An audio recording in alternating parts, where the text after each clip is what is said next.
Today, we're going to be talking about Brandon Brutal, who is a TikToker who has said some pretty crazy things and has alleged to have been speaking to minors. Brandon Brutal is a 35-year-old TikToker that has gained popularity for his emo content and for food reviews.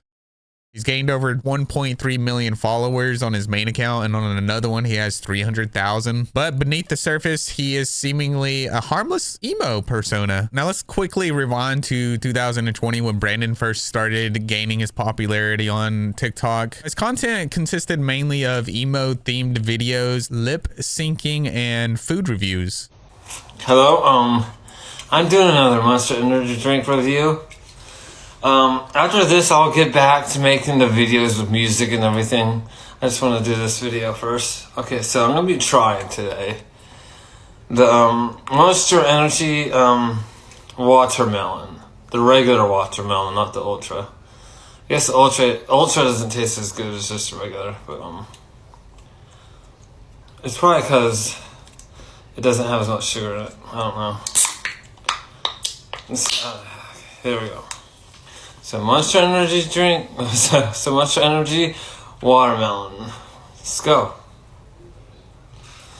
Is it epic? I'd rather use the word epic than bustin' because, you know, I'm an old person. Okay, so let's see.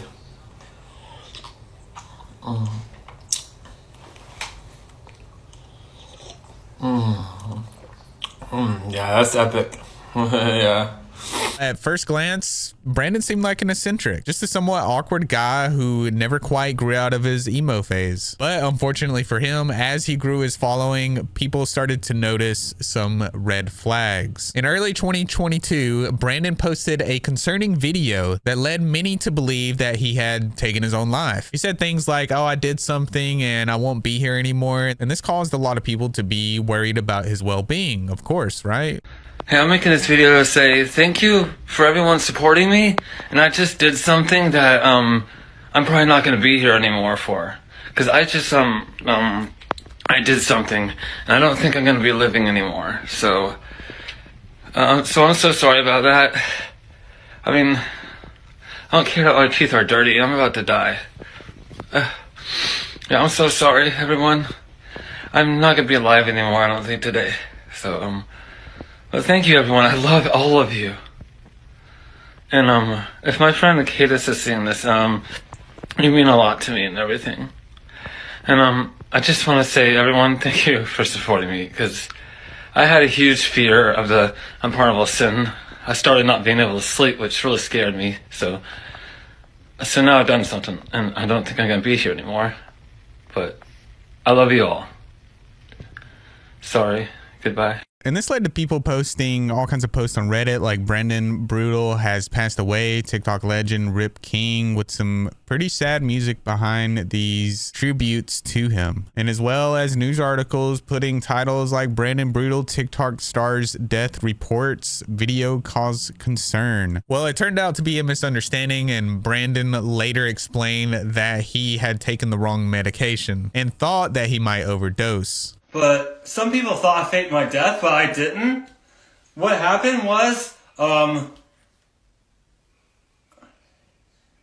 going to mental facility and coming back home, since I took mental facility medicine, I started losing my sex drive. And so that made me get depressed. And then after that, I couldn't get to sleep for 3 days in a row.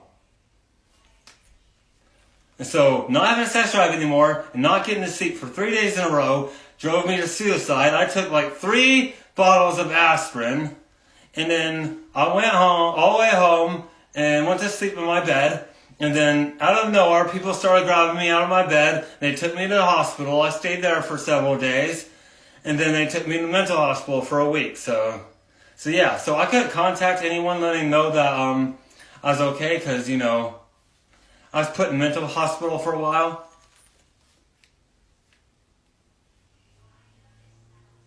I think I had my phone at the hospital, though. I don't know.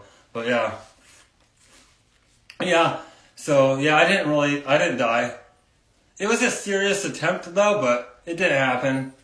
So I'm good. He started regularly posting again shortly after and acting as if nothing ever even happened. But this incident was just the beginning of the controversy surrounding Brandon Brutal. The real trouble started in May 2023 when Brandon was exposed for having inappropriate conversations with someone that he believed to be a minor on Facebook. Now, I want to emphasize that this wasn't actually a minor, but it was an adult posing as one to catch a potential predator. Let's take a look at some of these messages. First, it starts out as a normal conversation. They're saying hello to each other, talking about eating some Skittles and gummy worms. And then something is said where the decoy says, "I'm just waiting for my Prince Charming to come swoop me off my feet." That's when Brandon asked for them to add him on Facebook. And at this point, he still doesn't know, but eventually he gets her added on Facebook and finds out that she's a minor and says, "I can't add you. You're a minor. Sorry, but bye." Which is the right thing to do, right? And then she says, "I won't tell anyone if you won't. I just really enjoy talking." Brandon says, "I mean, you're a really cute emo chick and you're a cute emo boy. Thank you. When do you want to hang out with me then?" "Anytime you're free." "Okay, can I see more pictures?" "Sure." She proceeds to send him pictures. Then he says, "Not those pictures." "Oh, what do you mean?" "I want less clothing." "Naughty pictures." She says, "I don't know. It's okay. Forget anything. I'll just go." "I'm not a P word though, by the way. I'm 34 grown man." "No, it's fine, Brandon. Here." And then she proceeds to send him some pictures. And then the decoy comes out and says, "Well, guess what? I'm not real and I have these messages to use against you. Hopefully getting off to what you thought was a minor was worth it. You sick creep. I got those off of a P site." Now, in these messages, Brandon initially says that he doesn't talk to minors, but quickly changes his tune when the person says that not going to tell anyone. He then proceeds to ask for inappropriate pictures and suggests meeting up, which I feel like it's obvious, but this is absolutely disgusting behavior, especially from someone in their mid-30s. And when Brandon was confronted about this, his response was all over the place. At first, he tried to deny everything, claiming that the messages were Photoshopped. Hello everybody, so there's this thing going around to where I was so-called talking to a 14-year-old. Okay, first of all, the girl started messaging me first. I messaged her. I did not know her age. And then she started messaging me other stuff. And then I was like, okay. I checked her age and I told her to stop talking to me. I said, "I can't talk to you, you're a minor." And so she kept talking to me. She just kept talking to me. And she sent some photos I didn't ask for at all. She just sent them instantly. And then I was like, no, I can't do this. And I was at church at the moment when she sent those photos. That's bad. But anyway, yeah. And also, so any of the me talking to her, there's some other stuff that that seems like I said, but I didn't, because there's Photoshop. What I want everybody to know is I don't trust recordings. I don't trust videos. I don't trust screenshots, because anyone can fake a screenshot of something that's not real. And they can fake a recording. They can fake messages and everything, because, you know, technology is really advanced these days, and so they're able to do anything like that. That's why I don't trust recordings or screenshots, because anybody could just be making it up and just using the technology they have in their hand. But then again, no, I didn't call her cute. There's one message in there where it seems like I said she's cute, but no. And there's the other one where I so-called asked for news, but not really, because she just sent them to me, and so I blocked her. She is blocked right now, and I'm not talking to her, because I already said no, I don't talk to minors, so she's gone. But then again, she goes and does all this. That makes it look like I messaged her things I never messaged her. So it basically was a trap. They trapped me into talking to her, and then they changed the messages that I said into what I didn't say. So it basically was some sort of whatever. But then again, yeah. So I'm pedo free. So I'm all good. I don't do pedo stuff because I like women. But as more evidence came to light, his story kept changing. He went from claiming it was Photoshopped to saying that his account was hacked. Okay, I'm making this video. I was about to go to sleep. That's why I don't have eyeliner on or my choker on, because I'm about to go to sleep. The thing is, there's people that are saying there's literal proof of me being a pedo, which there isn't. Let me tell you something, okay? There's this other Facebook account that copied my account and made their account look exactly like mine. And they talked dirty to a minor, right? The account wasn't mine. The account belonged to someone who made their account look like mine, and then they talked to that minor that way, and they screenshotted it, and they made it into a video, and they spreaded it. So notice, in that video, those screenshots, it's not proof of me being a pedo, because I never said those things to that person. So, it's not proof, because it's someone else saying those things to her. Someone else is being bad. So, yeah. So it's not really proof, because I prefer adult women. I am very much sexually attracted to adult women. Never minors, okay? So, just know I'm not a pedo, and there's no proof of me being a pedo, because the account was someone else who copied my account to make their account look exactly like mine. And then they talked to that minor, screenshotted it, and spread it around. So no, I'm not a pedo. So good luck trying to, cause yeah, the truth is, and I'm telling you the full on truth is, I'm not a pedo. I'm not attracted to minors. I like adult women. So that's the way it is. And then if that wasn't bad enough, he tried to justify his actions, saying that a 15-year-old isn't a child, but they're a teenager, and that makes it okay. What? I wish I was making this up, but I'm not. I never said that a 15-year-old wasn't a kid and that they're a teenager. I never said that in my life. A 15-year-old is not a kid. A 15-year-old is a teenager. It's actually crazy that he thought this was a valid defense, but the fact remains that these are kids, and regardless of whether you think they're teenagers, it doesn't matter because they're kids. Now, as these allegations spread, Brandon's behavior online became very erratic. He would go on long rants trying to defend himself and attacking anybody that would call him out. But the story doesn't end there. It gets even crazier. On February 15th, 2024, Brandon was arrested for threatening to do some very bad things at a school, some pew-pew. And he said all this during a TikTok live stream. And apparently he did this because he was upset because some people at his school called him a predator. And what's even crazier, a Reddit user might have been the one that gave the tip to the FBI. This Redditor claims that apparently an FBI agent was on TikTok and saw the video that someone posted of my screenshot recording, and that's why he was arrested. And he was placed in an involuntary psychiatric hold on the 17th of February and then arrested when he was released on the 15th. It was also stated in the police report that the FBI investigation provided the following information as part of their investigation. Anderson was on the TikTok platform and came across a concerning video shared by a TikTok user at number 2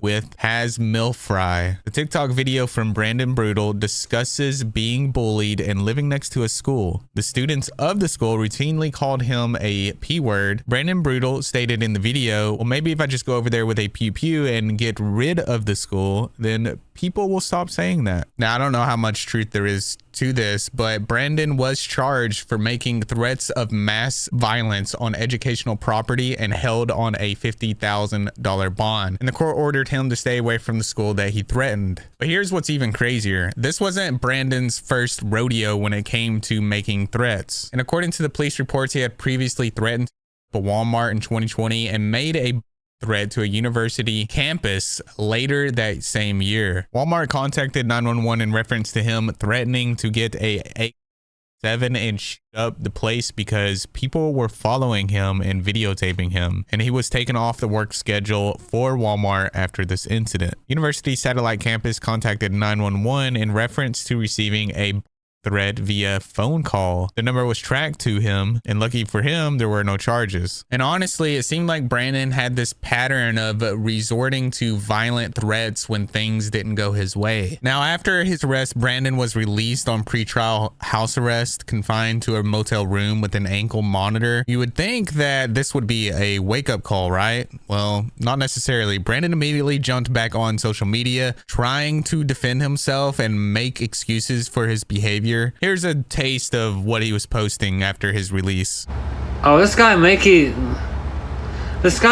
is saying I need to accept responsibility, but I can't accept responsibility for something I didn't do.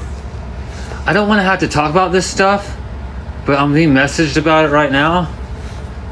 But I have to follow God, not man. And God knows I didn't do it. So God says, if I accept responsibility for it, that's a sin for me to do. It will be a sin. Now, it's clear that Brandon wasn't taking this situation seriously. He continued to make inappropriate comments and even threatened violence against women who rejected him. And in one of his disturbing rants, he compared himself to Elliot Rodger, a mass murderer, and threatened to get women. Here's a clip of that unhinged moment. I am very tempted to become like Elliot Rodger and just go somewhere where there's a bunch of women and start them up. I know that's not Christian, but I'm being driven to that by how many adult women reject me. Me being only interested in adult women, yet adult women all rejecting me at once? Like, what the f***? It's okay to be rejected by a lot of women, but I'm being rejected by all the adult women. So that's a bullshit, like all of them. So yeah, it's absolutely chilling to hear someone talk like that, especially someone with a history of making violent threats. The fact that he was allowed internet access while on house arrest is honestly a little baffling to me. One of the most disturbing aspects of this whole saga is the whole community that formed around Brandon. Despite his clearly inappropriate and often illegal behavior, he somehow managed to maintain a dedicated fan base. I mean, it's shocking to see people defending someone who admitted to inappropriate conversations with minors and made violent threats. This raises serious questions for the nature of online fame and parasocial relationships that form between content creators and their audience. Even more concerning is the way Brandon would interact with his fans. He would often use his platform to seek validation and support, even when he was clearly in the wrong. Just think about it, like, you have like no right to separate me from my loved ones, you know, and put me in some penis farm with a bunch of guys day and night where there's no women to talk to. That ain't happening. Like, think about it. I'm living a hard life. I'm falsely accused of I'm going through a lot of shit being falsely accused of that. And you're gonna want to put me in jail after I'm being bullied for people thinking I'm a fucking child predator? No, that ain't cool. If I said angry stuff online, it's because people think I'm a child predator. But I don't mean anything. I'm not gonna hurt anyone. So please don't hold anything I typed or said on the internet against me, please. Please don't do it. I do not want to go back to jail. I will not go back to jail. That ain't fucking happening, okay? Now come back to that damn penis farm. I'm already going through too much shit. Like, a hacker used my old Facebook to talk dirty to some minor decoy account. And people also think I'm a stalker on top of that as well. So, and they think I look at little boys in their underwear through a window as well, which I'm not even gay, so, but anyway, no. I'm not going back to jail. I don't want to. So think about it. I'm not going to be angry anymore. I'm going to try not be unhinged anymore because I don't want to go back to jail. So the things I did already do not hold them against me in court. Please do not. I am not wanting to go back there. I don't want to go back. Think about it. Have a heart. Please have a heart. Do not separate me from my loved ones and my fans. I want to make TikTok videos again. This kind of behavior creates a dangerous echo chamber where harmful actions are normalized and even celebrated. And it's a reminder how the internet can sometimes amplify and encourage toxic behavior. Now, another aspect worth discussing is Brandon's relationship with other content creators. He had a particularly volatile interaction with a TikToker named Catastrophe. I think I said that right. Brandon would often mention her in the videos and in his live streams to the point where she had to make a public statement distancing herself from him. I don't wish to be associated with Brandon Brutal at all. He has allegations against him for being a child predator after falling for some bait online. Everybody, I'm making this video because someone tricked my friend Cadis into not being friends with me anymore. They tricked her into thinking I'm a p***, when I'm not. Screenshots of him talking to the alleged minor began to circulate the internet. Meanwhile, my information was within these screenshots. These were the same screenshots being used for other influencers and people online to tell their friends and tell their audiences about what he had done. Say, where are you from? He said, me and my friend Kat are about the only sane people around. My name and my information is being put out there under a negative light for something that I'm not involved in and I never asked to be involved in. After the allegations were publicized and I blocked Brandon, he went live walking down a street that I recognize in our city. He claims to be looking for me, saying that if he just knew where I lived, he would show up at my front door. I walk up straight to the door if I could, but yeah, I don't know where that is, so. He's also telling his viewers to reach out to me for him and to get me to talk to him. After the live ended, he went on Facebook making a post saying, "My fists know no gender." Wonder what that was about.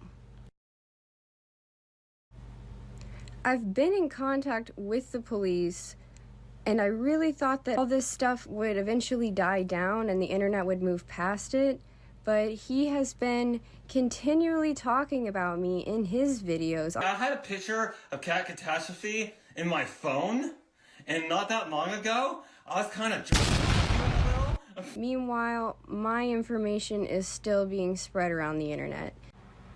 The point of this video was to just clear up any confusion and to publicly state that I am not associated with him and I want no part in this.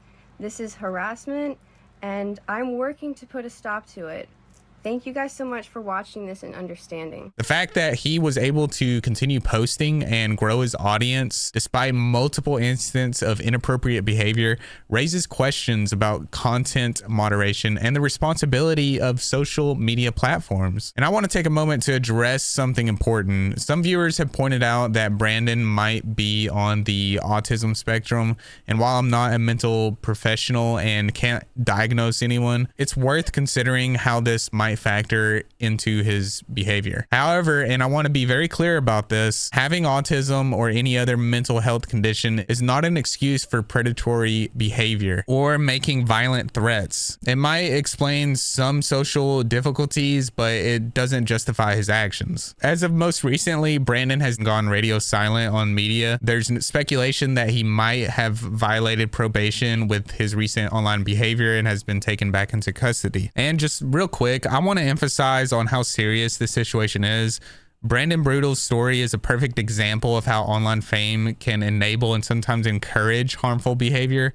It's crucial we as a community remain vigilant and report suspicious, threatening behavior we see online. And if you or someone you know is struggling with mental health issues or having thoughts of violence, please reach out for help.